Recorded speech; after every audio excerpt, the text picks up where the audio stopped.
Hey, it's Jag, and today I'm drinking some Blanton's single barrel, and this is a very interesting bottle.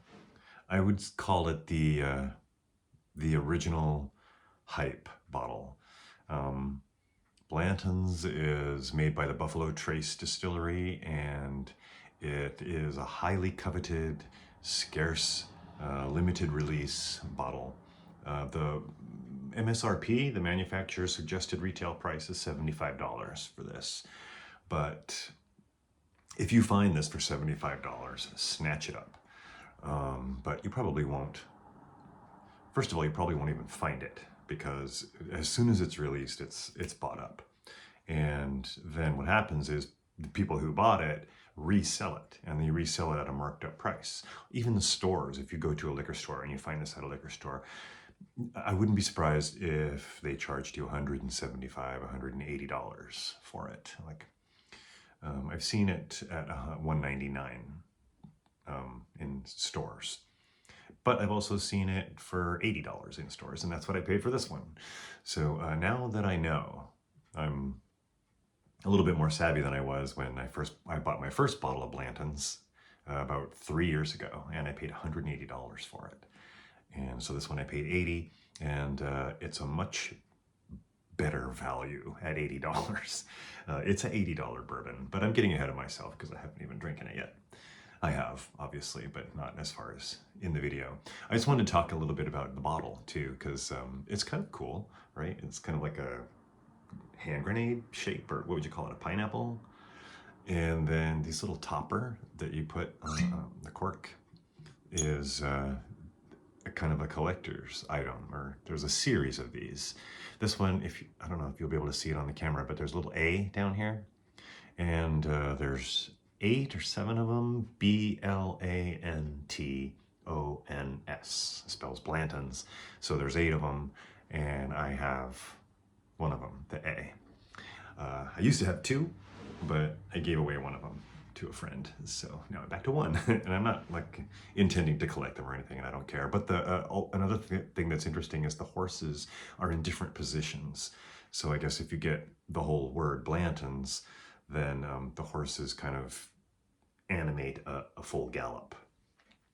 And it's like a racehorse, because Kentucky, right? Kentucky's all about racehorses and bourbon.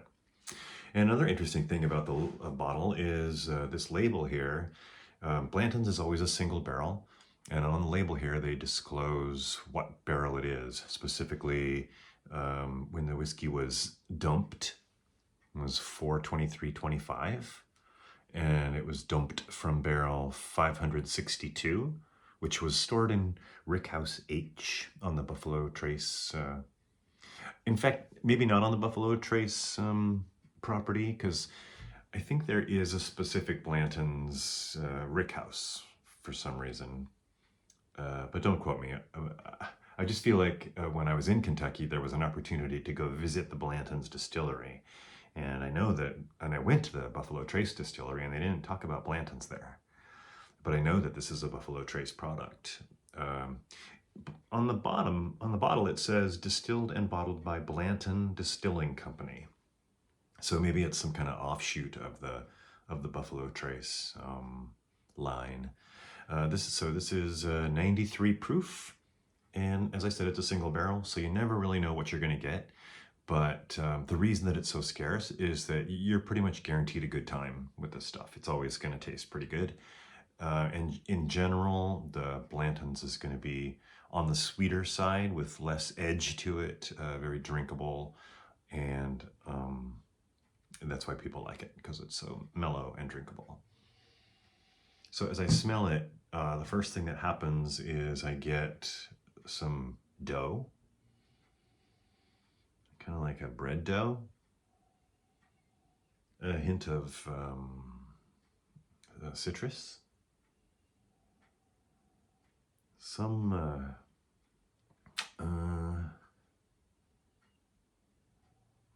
something weird, like,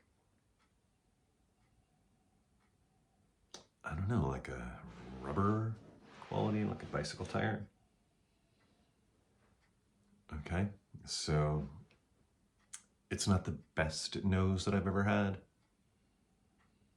The reason I called this at the top of the video, I called it the original hype bottle, because Blanton's is good, but if you believe the hype around it, you would think it was superior. And it's not. It's good. And sometimes it's very good. And maybe sometimes it's superior, and maybe at one time it had been superior, but like I said, this is my second bottle. And I've ordered it at bars before too, and it always kind of tastes good. Not bad at all. Like, you can trust this is going to be good. So like I said, it's worth $80 to get a bottle of this and know that it's going to be good. And then if you're into collecting things, you can collect little horsies.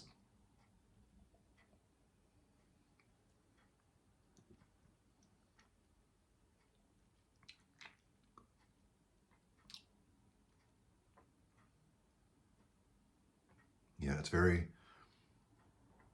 approachable. Nice finish though.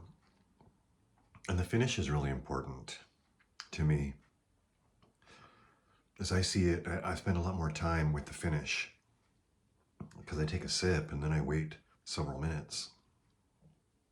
And hopefully the whole time in between sips, I'm still tasting it. Some bourbons, I'll take a drink and then 30 seconds later, I'm not tasting it anymore. And no matter how good it is, if that's the case, if I can't taste it after 30 seconds after swallowing it, then that's really like going to bring the value down for me. This is because the way that this kind of drink is enjoyed, well, especially the way I enjoy it, when I drink it neat, and so I get like an ounce or an ounce and a half, and I sip on it for an hour. And so it's really important what happens, or what's happening in between each sip. So I'm going to say that there's that dough with a little citrus, and I'm not getting a lot of sweetness in the nose. And then there's that weird rubber flavor that, scent that is kind of a flaw. So, and on taste,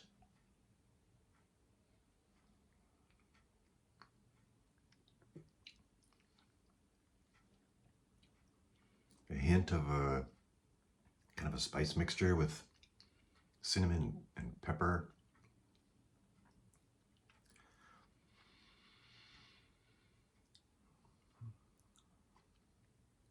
And it's very nice. It's very nice. There's some sweetness in it. I'm not getting a lot of smoke. So let's just go with, it's kind of a sweet and spicy balance with not a lot of heat. Very drinkable. So I think even someone who's sensitive to proof would sip on this and be okay. For me, it's right in the range that I like, kind of on the lower end. I would say between 90 and 110 proof is my sweet spot. And this is 93, so it's in the lower region of what I'm into.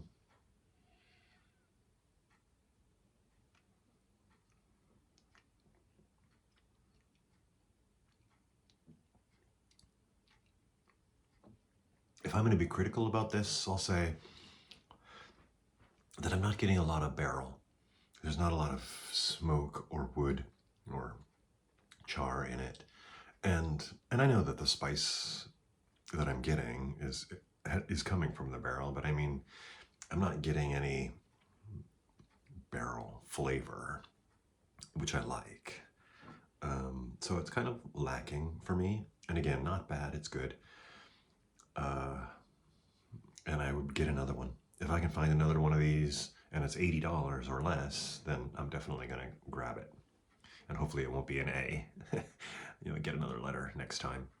And so I could easily and confidently recommend that if you wanted to spend $80 on a bottle of Blanton's, that you wouldn't be disappointed. But I would also caution you that I wouldn't spend over $90 on this. All right, so those are my thoughts on Blanton's Single Barrel. Have a nice day.